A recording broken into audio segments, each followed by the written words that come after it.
Welcome to my YouTube channel Krishna Share Market.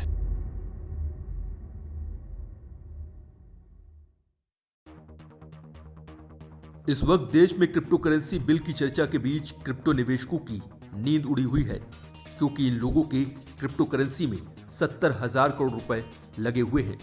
जल्द ही सरकार संसद के मौजूदा सत्र में क्रिप्टो करेंसी पर बिल लाने की तैयारी कर रही है। इस बीच रिलायंस इंडस्ट्रीज के चेयरमैन मुकेश अंबानी ने भी क्रिप्टो करेंसी को लेकर अपना रुख साफ कर दिया है। इन्फिनिटी फोरम में मुकेश अंबानी ने क्रिप्टो के सवाल पर कहा कि क्रिप्टो की तुलना में ब्लॉकचेन एक बहुत अलग टेक्नोलॉजी है। अंबानी ने कहा, मैं ब्लॉकचेन टेक्नोलॉजी पर विश्वास करता हूं और ये क्रिप्टो करेंसी से काफी अलग है। दरअसल क्रिप्टो करेंसी ब्लॉकचेन टेक्नोलॉजी पर आधारित वर्चुअल करेंसी है। ये क्रिप्टोग्राफी से सुरक्षित है, इसीलिए इसे कॉपी करना लगभग नामुमकिन है।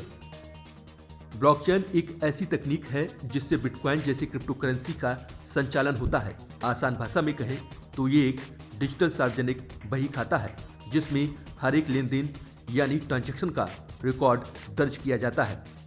ब्लॉकचेन में एक बार किसी भी लेन देन को दर्ज करने पर इसे ना तो वहां से हटाया जा सकता है और ना ही इसमें संशोधन किया जा सकता है। यानी आपने जिस वर्चुअल करेंसी में किसी तरह का सामान खरीदा है, उस करेंसी का फिर से इस्तेमाल कोई और नहीं कर सकेगा। अंबानी ने कहा कि आईओटी के जरिए रियल टाइम ब्लॉकचेन टेक्नोलॉजी और smart token decentralised finance sector को एक नई पहचान देंगे। ये पहला मौका है जब मुकेश अंबानी ने किसी सार्वजनिक प्लेटफॉर्म पर क्रिप्टो करेंसी के बारे में अपना रुख रखा है। तो वहीं देश में डिजिटलाइजेशन पर अंबानी ने कहा कि इसका पूरा श्रेय प्रधानमंत्री मोदी को जाता है। प्रधानमंत्री मोदी ने देश में डिजिटल क्रांति लाने का काम किया। मुकेश अंबानी भी अब डिजिटल और टेक्नोलॉजी की दुनिया में तेजी से पैर पसार रहे हैं, इसीलिए अंबानी दुनिया भर की डिजिटल और टेक कंपनियों के साथ डील कर रहे हैं। हाल ही में मुकेश अंबानी ने जस्ट डायल को खरीदा है। तो वहीं रिलायंस बिग वेंचर्स ने बेंगलुरु की IT company strand life sciences में बड़ी हिस्सेदारी खरीदी है। इसके अलावा कंपनी साल 2023 तक स्ट्रैंड लाइफ में 160 करोड़ रुपए का निवेश करेगी। रिलायंस ने गूगल के साथ मिलकर देश में किफायती स्मार्टफोन लॉन्च किया।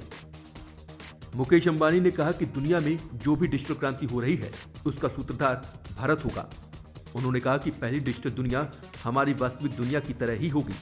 अंबानी ने कहा कि आज हमारे पास आधार और यूपीआई जैसे सुरक्षित तंत्र हैं, जिनकी बदौलत आम आदमी बैंकिंग सिस्टम से जुड़ रहा है। अंबानी ने कहा कि अब हमें ग्रीन एनर्जी की तरफ फोकस करना होगा। रिलायंस ने भी ग्रीन एनर्जी पर फोकस शिफ्ट कर दिया है, क्योंकि ग्रीन एनर्जी को ही दुनिया का भविष्य माना जा रहा है।